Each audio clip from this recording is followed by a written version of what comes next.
still on the World Champs and Singapore's women's team straight after their SEA Games. When they won the gold medal on Sunday. I remember this very vividly. They won on Sunday, they flew back on Monday, and they spent like a few hours with their family. Very next morning, they flew to for the World Champs in Switzerland, was it? In Switzerland. Yeah, and how in the world did the SFA manage to pull off such a tough travelling schedule? Basically, it's all thanks to the great support from our stakeholders, from all the way from office in arranging all the administration to the coaching team to even our sponsors, our apparel sponsors top, who ensured that our women's team actually travelled to both competitions in two different attires. So the women's team, the teams will come back and get ready, wash and get ready for the next trip. So all this logistic great support from the stakeholders. And also I want to thank also the Sports SG for their campaign funding for both our men's and women's team. So actually our women's team actually travelled to Czech Republic for the Czech Open back in August, September to compete there. So they actually have a chance to get used to playing high level opponents back in August already. And also because there's a few debutants in the women's national team, so it's a chance for them to get used to playing these top level opponents, and also to acclimatize to the weather, which is pretty similar to Switzerland also. Also we also thank the support from the parents also play a big part of the players, because they are always fetching their players from airport to the back home or from their training venues back home. So all this support really helps the players in maintaining their sleep, their nutrition for the day. So all this really help. Okay. And over in Switzerland, our women managed to avoid finishing at the bottom, as they fought their way to finish at 12th place out of 16 teams for the very first time. Your thoughts, Kenneth, on their achievement at the 2019 World Championships? Yeah, so their preparation commenced way back in even from last year, during the previous year in 2018 the UFC Cup. Their preparation for this World Championship, the last World Championship already been all the way. So it's a work in progress, a 1.5 year project for the national team. So throughout this training period, actually they had a lot of physical PT trainings to get ready for these back-to-back competitions for them. Also thanks to Sports SG, who introduced our players to a few nutrition talks, also mental resilient skills talks. They will help them overcome all this mental barrier when they're down. Especially we can see in the SEA final against Thailand, coming back. So also during the World Championship, there are a few times when they look like they are beaten, but their mental skills, their resilience is always there to push them through to come back and go get the win. So all this really help them. Like I said, also the Czech Open in August where they participated. Okay, the preparation playing against top level opponents really also help them. So when they are off in Switzerland, they know what level they are going to expect when they play there, and they can straight away, once they land, they can straight away get down to business because they are also used to the weather already. Okay. And also in appreciation to the family support shown to our players, we actually did a first ever family day for the family of our national players. So back in early January. So during this family day, we actually got our national players, to teach our family members how to play the sport that their kids or their spouses are playing. So at the end of the event, we actually presented a medal to the families, because I believe they are even though in the eyes their kids are number one, but in the kids' eyes they are number one in the family. So we actually did this symbolic ceremony for them. So it keeps a very it's a form of appreciation for association to the family members for their support to their kids over the past 2 years in preparation for SEA Games. That's right, because above and beyond the support from the stakeholders from Sport SG, it is the families that probably play the crucial role in the athletes training. And like we said, I mean, it was a roller coaster to see the women return from Manila on Monday itself, spend a few hours, next morning they fly out to Europe. Coach Lim, we know that the coach of the women's national team, Louise Keng, she stepped down from her role just last month after 2.5 years in charge. So from one coach to another, what can you say about the legacy she leaves behind with the women's team? based on my understanding, Louise has been doing this as pro bono. Oh, wow. Yeah. So Okay. for her sacrifices, and her husband Gino sacrifice, I think the sacrifice that they put in to build up the team, to build up the sports, I think that's remarkable. And it's definitely something that we will miss, and I think something that's important, and really the legacy, like you mentioned, finishing 12th and everything. I think previously Winning the SEA Games gold. yes, being from a player herself, she used to be a national player on her own, and then now finishing or becoming a head coach, and then eventually leading the team to SEA Games gold and finishing 12th in the world. And I think that's definitely a feat that's unremarkable, and it's also something that I think is important. I think as well for me to keep in mind that I need to do better, and then I think eventually, hopefully, we can bring the guys to the same, if not higher grounds. Okay. The men's team saw a transition in terms of the coaching department. The previous coach was Matt Yotzikowski. He left. He was in around when we in 2017 to about 2018. end of 2018. Yeah. And then you came in about April. 2019 April. Yeah. So the two of you didn't have a chance to overlap, but I understand you actually had a chance to play under him. Yeah. So I was actually a player in 2017 first Asian Confederation Floorball Cup. Oh. Yeah, so the AOFC in short. What happened is that we actually I played under him, and then that was because of work issue and commitment wise, I wasn't able to continue to commit as an athlete.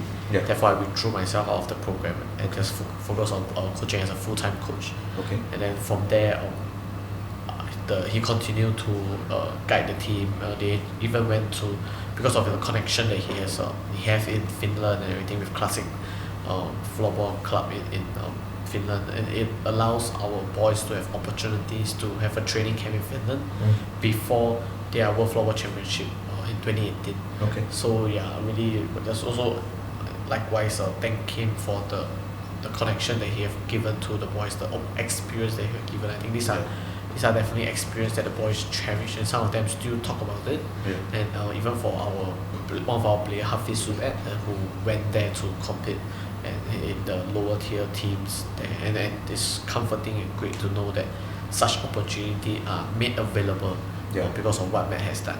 Yeah, and Matt was also, I think, Kenneth, we were all involved Yep. a few years ago when he managed to bring two top level Finnish, as in two teams from Finland's Pro League, and they played in Singapore as part of their centennial celebrations, and the game was shown live, to back in Finland and Denmark. So, and that was the very first time that the Finnish Pro Floorball League actually saw a game outside of their own, and we had a full house of close to 2,000 at our Tampines hub. So, Shazli, how many years have you been with the national team, and what does it mean to be team captain? How many years? I think I did the development squad, the under 19 squad last time, in 2006 and 7. So I started my first men's competition in 2008. So it's been 12. This is my 12th year. It's been more than a decade. Okay. So that means you would have had the chance to work under a few national coaches. I would say, yeah. So let's talk about the recent, as in Matt and Coach Lim. What are their respective coaching styles? I mean, they have their own strength. They have their own strength. They know what they want, and they have their own plans. So for me as a player, I think we just have to try it out and go with the plan. And whether it's working or not, that's the end product that we can see. So I think most importantly is they know what they want. I think that's the most importantly as a coach. Like whether it works or not, I mean, the best thing that we try, because we don't try, we won't know what's gonna happen. Yeah, at the end of the day. Okay. Who's better? Who's better? No, whose results higher? Then we can see. Kenneth, I believe the last time I checked up on Floorball, you have about 15,000 registered players. That was probably about 2 years ago. Has that number sort of changed? The numbers should have went up. We don't have the hard numbers at the moment, but we have seen an increased number of interest groups being taking place in a DUS hall. Okay, at the moment we have 4 DUS halls for rental over the weekends for all these interest groups, and these interest groups actually come down for to do trainings, to do friendly matches. So we have seen an increased number. Also in terms of in the corporate sector, we have seen an increase in number of teams participating in those corporate leagues. For example, the recent civil service competition, we have just seen a huge number of teams playing. So it shows that the sport is picking up not only in the school level, not only in the tertiary level or the league level, it's also picking up in the interest groups and also in the corporate sector. With the large number of players that you have, how many qualified coaches do you have in Singapore, and how often does your NSA conduct coaching courses for those who are genuinely interested? Okay, so the association prides a lot in the coaches development. So we spend a significant amount of our budget also in coaching development. So we actually runs a few courses a year for coaches, and also we try to upgrade our coaches, such as having a level 2 ACAD level 2 course for our already qualified coaches, so that to bring them up a level, also impart more skills and more knowledge to them. Okay. To bring so that in the event in the future they can lead even higher level teams such as national teams, whether Singapore or overseas. Okay, so also we feel that coaches is very important in the development of youth players, because having a qualified accredited coach will allow you to impart the correct values, techniques to the players, because if the players learn the wrong stuff from the start from their younger days, in the end it will not go well for the future of the sport. Right. Yeah. Okay. So we are also working closely with Sports SG to do a revised coaching course for ourselves, whereby we include first aid session and also the values and principle sessions in our coaching course, so that within this 3 to 5 days course, participants can straight away attain the full membership required in NROC. Yeah, because previously I believe they do need to go outside to learn how to take the first aid course and also the value and principle course. So we want to do a full package for them once they sign up for our coaching course. Okay. Staying on the note, Coach Lim, what does one need to possess to become a qualified floorball coach here in Singapore or even internationally? I think for locally, there's a lot more accreditation, certification that you need to qualify, because like Kenneth mentioned, it is our association aim to maintain a high level of coaching. So for example, you need to get your SG Coach Excellence. You have the theory and then you have the technical. The technical is the one that is run by the association. Theory is run by Sports SG themselves. And the reason being is that you need to understand the need of the youth, especially in terms of periodization, the recovery, this is all the important factors of an athlete's journey, and the strength and conditioning aspect that is very important as well. Because if let's say they have the injury, how do they recover from the injury? How do they strengthen their muscles from the injury that they wish they have suffered? So these are some of the key points that are important for a coach to take note. And of course, as a part of our safety consideration for the students or the players that is under us, Coach SG also have mandate that it is important for all coaches to be standard first aid certified. And I personally agree to this, and it's important because personally I've seen multiple situations where some bad fall leads to fracture and everything, and it's important to know how to respond and react, to give the first aid necessary. Sure. Yeah, so that's I think one of the main key factor. However, the next thing that I think there's an important need for coaches to really study the sport, to look at what is globally the best practice, and then try to adopt and then integrate into your own personal coaching. And I think the next thing that's important for a coach is the values that which they carry. How do they translate that? Because talent is really not enough. Yeah. And how do you bring in character traits or values that are important to our athlete and to be cultural sensitive? And I think these are some of the things that are important for a coach. Okay. Are you aware of any Singapore-born coaches who are applying this trait outside of the Lion City? Right now, there's only one that I can think of, and that's Kenneth. He's coaching he's the head coach for the national team of Thailand, and both men. National team of Thailand. Yeah. Okay. Yeah. So I think this sounds like a Fandi Sundram kind of thing. Yeah. In football. I think he has been there for quite a while now. Yeah, about 4 years, I believe. So that means he was the head coach of the Thai team that beat us at the SEA Games. Yes. Right? Yeah. Shazli? Yeah, but yeah. Okay. Okay. So Kenneth is Yes. the only one so far, but good job. I mean, we have a Singaporean Yes, who's definitely. doing well in floorball outside of the Lion City. Shazli, do Yep. you and your teammates, we shift the focus, do you all get to go down to schools to conduct coaching clinics or make appearances? If so, how often during a calendar year do you do so?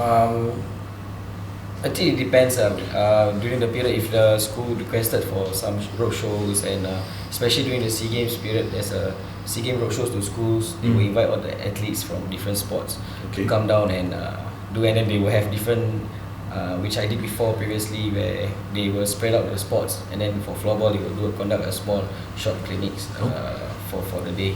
So usually we will have like some introduction and some games. Then after that we will go into the clinic at the end of the part. I think about 1 hour or half an hour.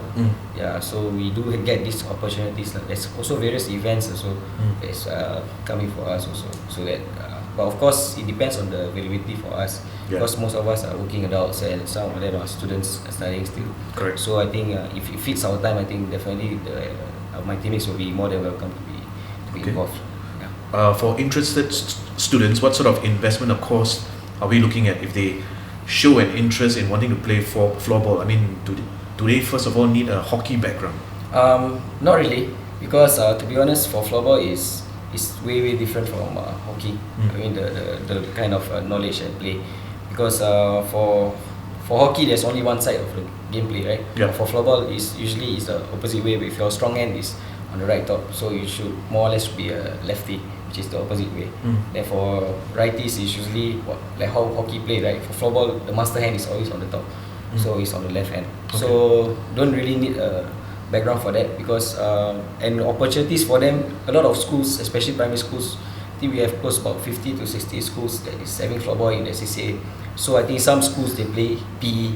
So I think for schools, especially in secondary school, tertiaries, universities, everywhere there's floorball.